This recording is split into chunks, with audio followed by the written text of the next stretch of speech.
Toda la opinión, realidad y debate sobre los temas que me interesan. Junto a Fernando Paulsen. La clave me escucha. ¿Cómo están? Bienvenidos a Combinación Clave. Estamos listos ya con nuestra primera entrevista de esta mañana. Él es el senador de Bópoli, Felipe Kast. Senador, ¿cómo está? Muy buenos días, Fernando. Hola. ¿Estás acá en Santiago o estás en tu región? Aquí estamos en Santiago. Ya. Oye, ¿cómo has visto o cómo has de alguna manera evaluado lo que fueron las protecciones de Fiestas Patrias, y de ahí para adelante hay una sensación de pronto de que lo de Fiestas Patrias generó un continuo para adelante de mucha menor protección? ¿Lo estás viendo así o no? Yo creo que hay una sensación de que efectivamente se generó una sensación de que ya íbamos en la etapa final. Yo creo que afortunadamente en los últimos días, últimas semanas después de Fiesta Patria, también se ha generado una vuelta de preocupación por lo que ha ocurrido en Europa, lo que ha ocurrido en otras partes. Hay una cierta cautela. Sin embargo, afortunadamente veo que el gobierno ha venido poniendo a ciertas comunas donde efectivamente se ha generado esa vuelta de contagio, medidas bastante drásticas, lo que ayuda a este sistema donde finalmente vamos avanzando, pero también vamos reaccionando a tiempo para que finalmente no lleguemos a colapsar el sistema de salud, que es lo que finalmente genera una catástrofe nacional importante. Así que yo siento que la situación por el momento va en buen camino.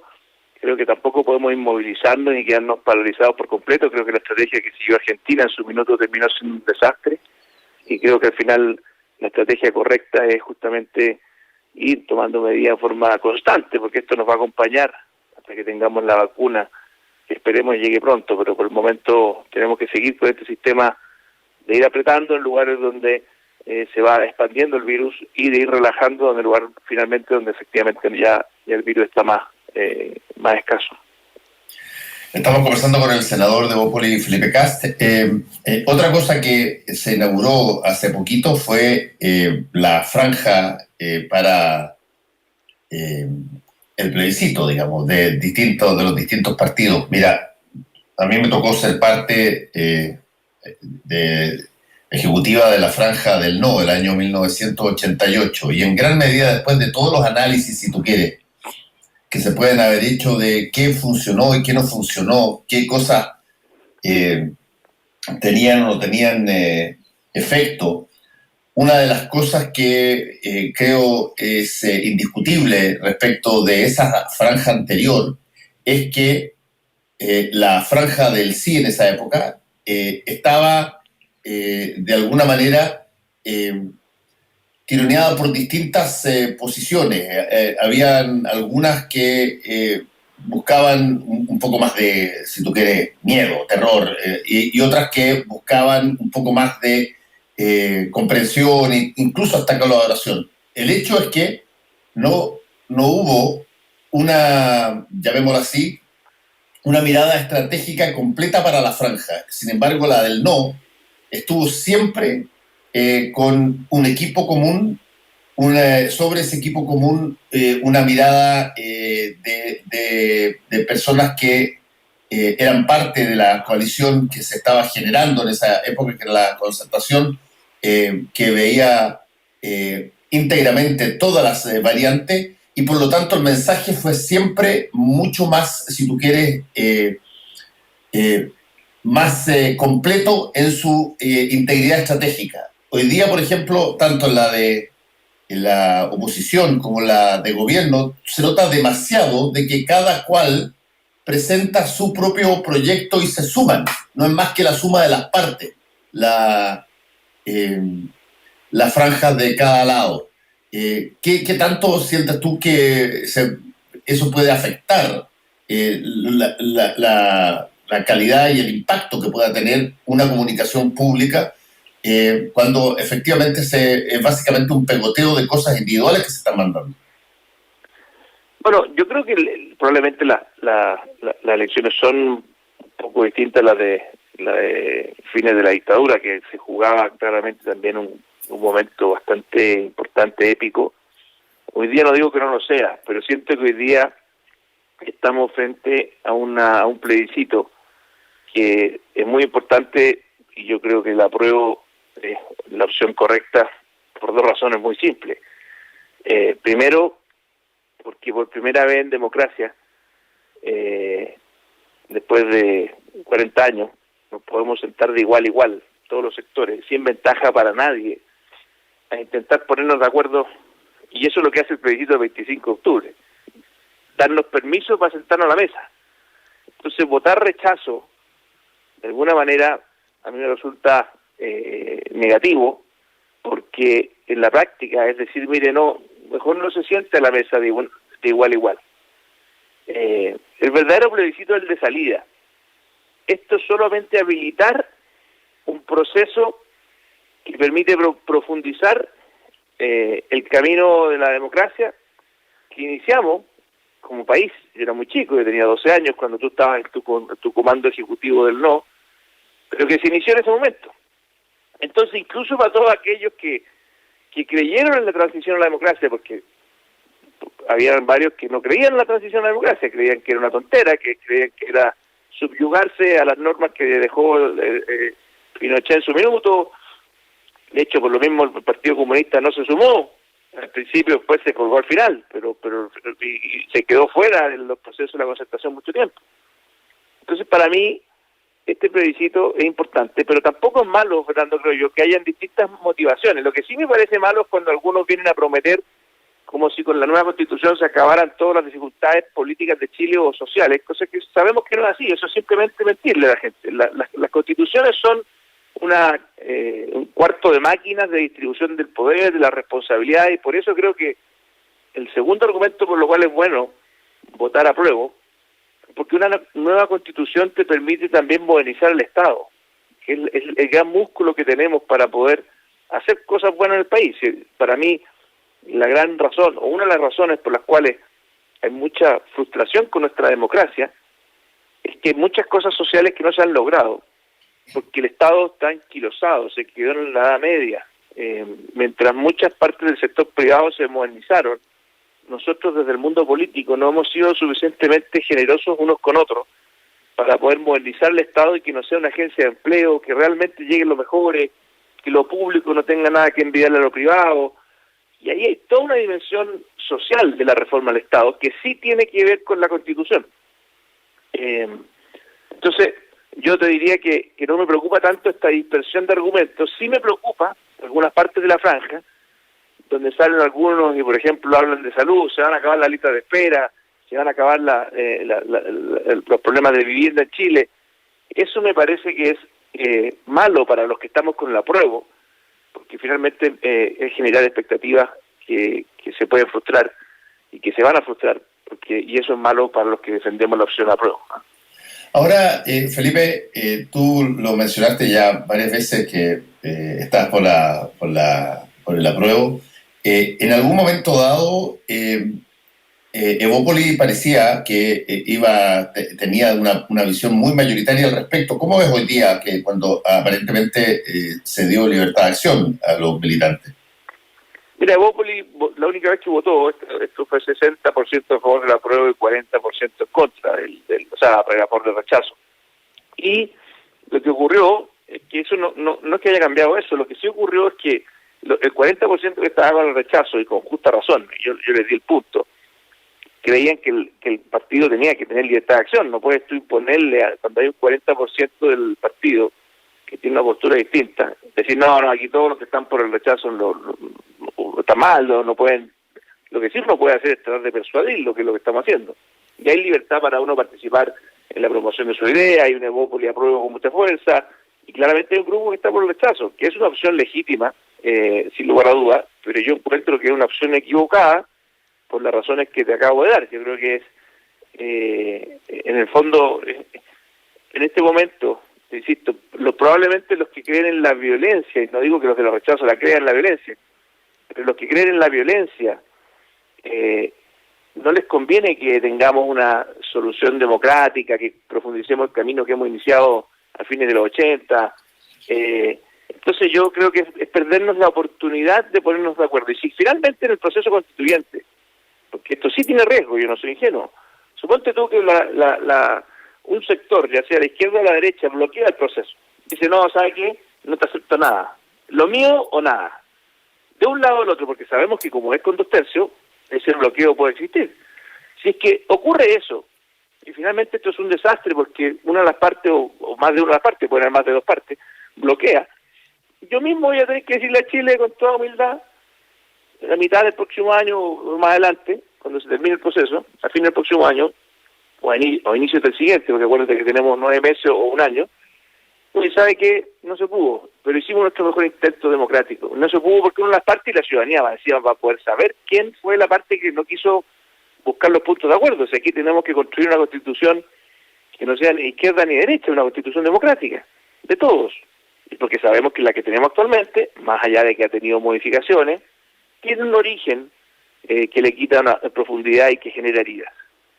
Y eso es justamente lo que intentamos profundizar o cambiar esas heridas, sanar esas heridas con este proceso. Felipe Caste, la posición que tú tienes es equivalente, si tú quieres, a la de otras personas de tu sector que han salido últimamente a señalar que hay que votar a prueba. Me estoy refiriendo a personas como Pablo Longueira, me estoy refiriendo a personas como Joaquín Lavín.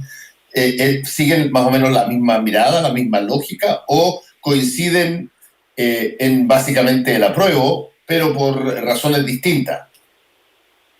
Mira, yo te diría que probablemente hay razones distintas y hay coincidencias. Yo he visto en algunas de Pablo Longueira coincidencia, en otras que dicen, no, mire, hay algunos argumentos que yo no comparto, como por ejemplo hay que estar con la prueba porque va a ganar. Ese argumento a mí me parece bien malo. Creo que hay que estar donde uno crea que es lo correcto. A mí me ha tocado defender posiciones impopulares muchas veces y para eso estoy en la política, para defender lo que creo, no para mirar la encuesta. Pero en general creo que hay bastantes coincidencias. Yo creo que aquí hay una conciencia de que esta es una tremenda oportunidad. De verdad, si estamos a la altura como mundo político y nos ponemos de acuerdo y sin soberbia, y la gente de un sector a otro dice, bueno, ¿cuáles son las cosas más importantes para ti? Mire, para mí estas 5 son las más importantes, para ustedes no, estas 5, ok, vamos buscando, y no esta lógica mesiánica de algunos de no, mire, vamos a tener una constitución que va a ser solo la mía, la que yo quiero. No va a ser así, y todos van a tener que ceder. Y ceder no es malo en una constitución, al contrario, las constituciones que funcionan son aquellas que buscan los mínimos comunes, porque de hecho están pensadas para varias generaciones. La constitución, las leyes son las con las cuales las mayorías circunstanciales pueden ir imponiendo sus voluntades, para eso están. Las constituciones son aquello que nos une. Entonces yo sí creo que hay algunos argumentos que son parecidos, otros que no, tal vez no tanto. A mí creo que lo que sí te puedo decir es que hemos estado, por lo menos algunos, con el apruebo desde el día 1. Me tocó participar fuertemente en que se firmara ese acuerdo el 15 de noviembre. Y lo que sí me cuesta aceptar es cuando alguien como Daniel Jadwe dice, oye, hay algunos que se están subiendo al apruebo. Yo le diría al señor Jadwe que tenga un poquito más de seriedad, porque hay algunos que sí estuvimos por el acuerdo del 15 de noviembre y hubieron otros, como el Partido Comunista, que no estuvieron dispuestos a este acuerdo del 15 de noviembre. Entonces, que se vengan a subir ahora ellos, los del Partido Comunista, al apruebo, cuando en realidad ni siquiera se atrevieron a firmar el acuerdo, y que nos acusen a nosotros que empujamos el acuerdo del 15 de noviembre, que siempre hemos estado con el apruebo, me parece un poquito cara dura, ¿no? Sí, yo no sé si Jadwe, para serte franco, se está refiriendo a Bópoli o no. Yo tengo la impresión que no te escuché muy bien, perdón, Fernando. Hay un timbre que no se escucha muy bien. Sí, yo no sé, te digo, Felipe, si Jadwe se estaba refiriendo a Bópoli. Yo creo que más bien él se está refiriendo a personas, y creo que ahí hay una disputa fuerte con Joaquín Lavín, o con el caso de Pablo Longueira, que entró después también llamando al apruebo. No estoy tan seguro de que esté refiriéndose a partidos, sino que se está refiriendo a personas que además ya se han sincerado las posiciones de que muchos de las personas que están hablando hoy quieren ser partícipes de una competencia presidencial. Claro, lo que pasa es que en su minuto, como te digo, bueno, te entiendo que Joaquín Lavín siempre estuvo con el apruebo, ¿no? es lo que constato. El único que yo siento que surgió con fuerza hacia el apruebo, que no sé si había dado su opinión, tampoco había sido Pablo Longueira, que claramente descolocó el tablero porque venía la UDI, y la UDI se supone que más dura. Ahora a mí me alegra que exista, y también eso no me gusta, que alguien venga como a criticar cuando alguien se suma a una opción que sabemos, por lo menos los que estamos con el apruebo, que es la opción que es más sana y que ojalá no tenga color político. Si te insisto, las constituciones, veía otros del Frente Amplio también que pontificaban, decían, pucha, se suman a la prueba, por favor. Muchos que hemos estado desde el inicio de la prueba, a mí de hecho me llama la atención que ahora el mismo Frente Amplio no quiere ir a primaria, o sea, que le cierran la puerta a sectores que son bastante afines, siendo que las primarias son, por excelencia, un mecanismo que nos permite a todos dejar que la ciudadanía elija a los candidatos y que no sea entre cuatro paredes. Nos pasa ahora mismo en Chile Vamos, estamos a puertas de las negociaciones, mañana se cierran en la noche, y nosotros queremos pedir primaria en varios lugares, y esperamos que esa sea la norma, y vemos que Renovación Nacional quiere cerrar, por ejemplo, las primarias en Vitacura, cosa que nosotros no vamos a aceptar por ningún motivo. Por ningún motivo. Ahora, Felipe, ahí hay un punto. Tú fuiste bien duro con la posición de Joaquín Lavín cuando se declaró socialdemócrata en Tolerancia Cero. Dijiste que era una estrategia de marketing. ¿Cuál es la razón por la cual a Joaquín Lavín, bueno, quizá tiene una carrera bastante amplia, ya ha dicho cuál era su posición en distintas cosas, pero ¿por qué razón, a tu juicio, sin haber estado, si tú quieres, en posiciones de mando en su partido, es uno de las personalidades más relevantes de la UDI, pero no ha tenido posiciones muy fuertes partidarias en la UDI ejecutiva, digamos? Da la impresión de que él tiene una batuta que guía de alguna manera una parte de la derecha que pelea un rato y después tiene que tomar una decisión sobre si apoya o no apoya a Joaquín Lavín. A ver, no te escuché también la pregunta, hay un timbre, pero si me preguntas por qué Joaquín Lavín, o sea, cuál es mi opinión sobre por qué se declaró socialdemócrata y yo dije que era una estrategia de marketing, yo creo que en el fondo Joaquín Lavín tiene una habilidad muy grande de ir leyendo o ir interpretando lo que la ciudadanía va queriendo. Esa es una forma, y yo creo que no tiene nada de malo que alguien tenga esa estrategia, de ir como buscando el cauce de cómo la ciudadanía o las encuestas van... a mí esa estrategia de hacer política no me gusta más simplemente, a veces uno le tocará estar de acuerdo con lo que dicen las encuestas, a veces uno no le tocará estar de acuerdo con lo que dicen las encuestas, y es legítimo que uno tenga miradas distintas de cómo hacer política. Yo tengo profundo respeto por los socialdemócratas, de hecho, sin ir más lejos, mi padrastro, a quien admiro mucho, trabajó con los gobiernos de la Concertación. Sí, yo creo que probablemente representa mucho ese mundo socialdemócrata, pero eso es distinto a que yo, que tengo una tradición más liberal, diga, mire, sabe que en realidad ahora me di cuenta que todo lo que yo he hecho, más encima de alguien que lleva mucho tiempo en política, no le pongo un catálogo, un nombre distinto. Más allá, que yo creo que es súper importante, que y es parte del liberalismo, de hecho, que uno tenga respeto, uno vaya buscando cosas, lo bueno de los otros, al revés también, y así uno vaya iterando. Evolución política se llama evolución política por algo, no es que nosotros creamos, oye, no, mire, todo lo que es distinto a nosotros, un buen liberal siempre, y es parte del método científico, escucha al otro, dice, mire, aquí hay una buena idea, aquí puedo mejorar.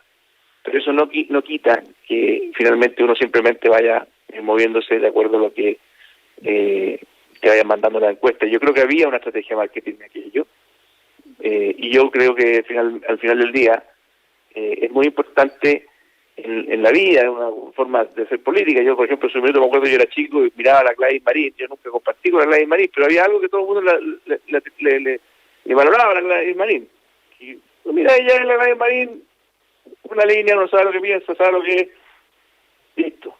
Y esto creo que es importante en la política porque encima, como uno juega un rol de representación en la ciudadanía, al momento de votar por ti tiene que saber qué es lo que eres y para dónde vas. Entonces, eso me parece que es importante hacerlo. Felipe, ustedes han dicho que van a tener postulantes a la presidencia de nuevo. Tú fuiste candidato, fuiste a la primaria del sector, no pasaste esa primaria. ¿Estás con interés en replicar esa candidatura? ¿Hay otros en Evópoli que tú consideras que están en condiciones de poder enfrentar ese desafío? Mira, tenemos la convicción de que Evópoli va a estar en esa primaria. Probablemente en el mes de enero vamos a tomar esa decisión. En esa época yo era el único parlamentario que teníamos en Evópoli. El año 2017 me tocó competir contra Osandón y Piñera y nos permitió por primera vez mostrar que lo que era Evópoli. De hecho, ayer en una entrevista de Néstor Tone hablaba un poco de la importancia también que jugaba, según su mirada, Evópoli dentro de la centro-derecha, la importancia de que surgiera este partido liberal. No existía un partido político liberal en la derecha, cosa que en la historia de Chile sí existió por mucho tiempo. Y nosotros sí vamos a competir. Ahora yo sería muy soberbio decir, mire, voy a ser yo el candidato. Vamos a tener esa discusión. La diferencia de Evópoli tal vez con otros proyectos es que no es un proyecto de una sola persona, de Felipe Cas. O sea, han ido surgiendo afortunadamente distintos liderazgos y mi mayor alegría es ver cómo, insisto, a diferencia de otros proyectos políticos que son muy personalistas, podemos recordar el proyecto de Marco, el PRO, podemos recordar otros proyectos que estuvieron más en el centro, el mismo Ciudadanos de Andrés Velasco, que se centraban demasiado en una persona y estaban incluso funcionales quizás a candidaturas presidenciales personales. Evópoli tiene un elenco, tenemos a un ministro de Hacienda al cual yo respeto mucho, por ejemplo Ignacio Briones, que estuvo de hecho ayer en Tolerancia Cero, lo vi muy bien. Tenemos a una ministra de Transportes como Gloria Hood, tenemos una bancada de parlamentarios, o sea, hay muchos liderazgos regionales y por lo tanto esa discusión se tendrá y yo espero que todos los actores, las personas más relevantes y que tienen posibilidades de competir estén disponibles. Así que hoy día te diría con mucha sinceridad que Evópoli va a estar compitiendo, pero yo por lo menos en este momento no voy a tomar esa decisión, sino hasta después de que el partido decida quién es su candidato. ¿Tú eres partícipe de incluir en la primaria de tu sector a tu tío, José Antonio Cast? Yo creo que es muy difícil que eso ocurra porque por dos motivos. Primero porque hay diferencias bien importantes entre Evópoli y el Partido Republicano. Y segundo, porque el Partido Republicano se ha autodefinido como oposición a Chile Vamos. Por lo tanto, no veo opciones de que eso ocurra y es lo que han dicho públicamente. Y me parece que es sincero, de que son proyectos distintos. Pero entiendo que en algún momento dado abrió la posibilidad en esa materia la presidenta de la UDI. No sé si habrá seguido con esa idea. Yo le escuché a Jacqueline Van Rieselberghe señalar de que estaban evaluando la posibilidad de que pudiera incluirse por lo menos pactos con el Partido Republicano. No sé si es que eso ha avanzado algo o quedó ahí nomás. Entiendo que no ha avanzado. Creo que fue un comentario de la UDI en algún minuto, pero no es parte de lo que... Yo estoy también jugando un rol hoy día de coordinador electoral de Evópoli, de todas las campañas, que no son pocas. Particularmente, imagínate que el 11 de abril se nos viene el día en la historia de Chile que vamos a tener más elecciones el mismo día. Vamos a tener concejales, alcaldes, vamos a tener constituyentes, vamos a tener gobernadores, todo el mismo día, el 11 de abril del próximo año. Y por lo tanto esa opción que tú me planteas no ha estado sobre la mesa de las conversaciones dentro de Chile Vamos. Y desde el punto de vista presidencial, Felipe Kast, hay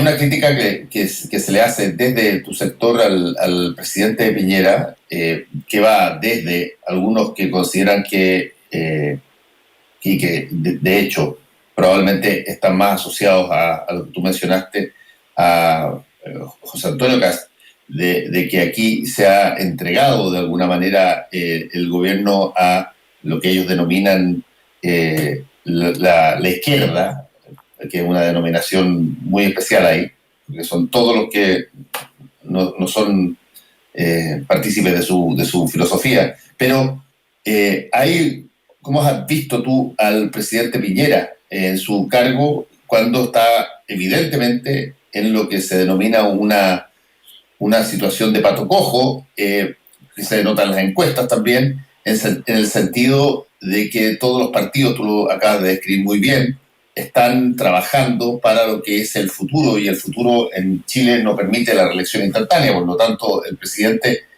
inevitablemente, o presidenta inevitablemente en este periodo tiene una situación electoralmente menor, y por lo tanto lo que sí genera una situación muy intensa de la presidencia hoy es la pandemia, que era una situación excepcional, que de no haber estado, probablemente este día estaríamos solamente discutiendo sobre personajes que podrían estar postulándose al futuro, pero el gobierno ha adquirido a raíz de la pandemia un control sobre las cosas que no se ha perdido, como eventualmente se pierde un poco cuando tú estás en los últimos meses de un gobierno que no se puede reelegir.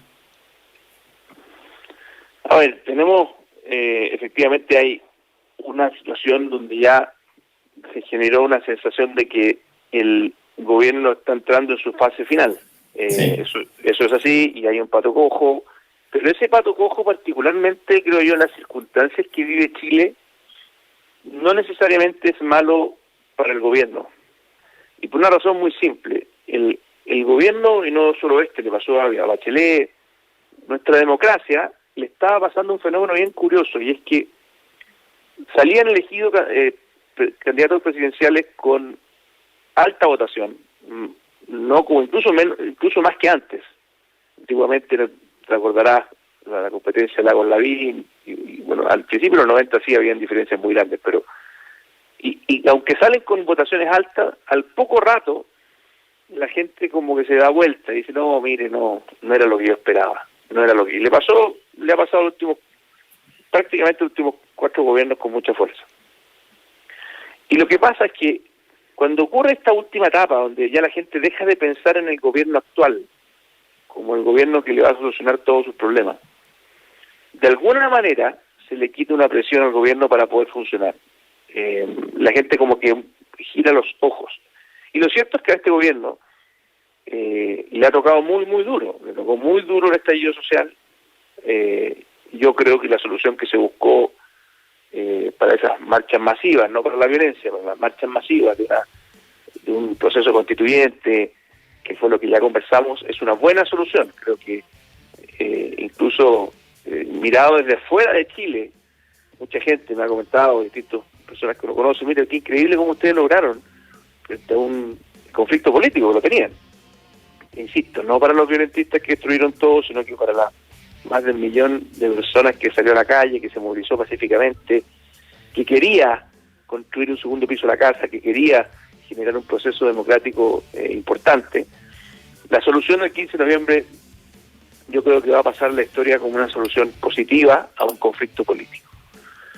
Ahora, el presidente Piñera y el gobierno jamás se imaginó esto, y nadie se imaginó, en la izquierda, nadie se imaginó lo que ocurre, el guión, la música, y salieron a la pista de baile a bailar una música y les cambiaron la música, eso es verdad. Pero pasó eso. Después vino la pandemia, donde una magnitud que nadie se esperó, y de hecho todavía no termina, estamos en la mitad de esa música, que es muy compleja. Y el gobierno partió muy bien, después tuvimos un momento crítico, sabemos lo que ocurrió, y pareciera que después la cosa no ha ido tan mal, ha ido como mejorando la evaluación de lo que ha pasado en Chile. mirado en perspectiva, porque más encima todos mientras estamos en medio del bosque nos vemos mucho con distancia. Y todavía falta mucho, pero pareciera que la cosa... Entonces, el gobierno puede que tenga un mejor lejos que un cerca. Y le pasó a Bachelet también.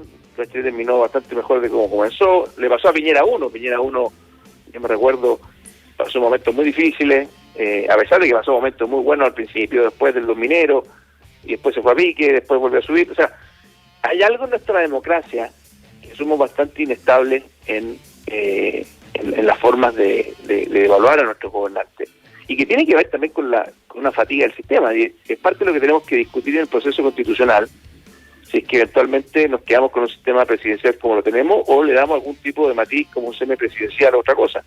Pero es parte del debate que vamos a tener que tener.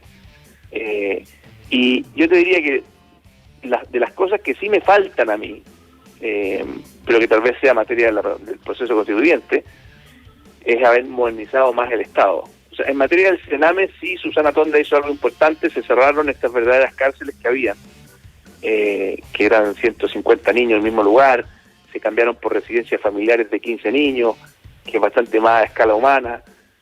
Todavía queda mucho por hacer el Sename, pero se hizo una agenda importante. En cambio, modernización del Estado, que era otra gran promesa de nuestro sector, creo que estamos completamente al debe. Yo soy muy crítico en aquello.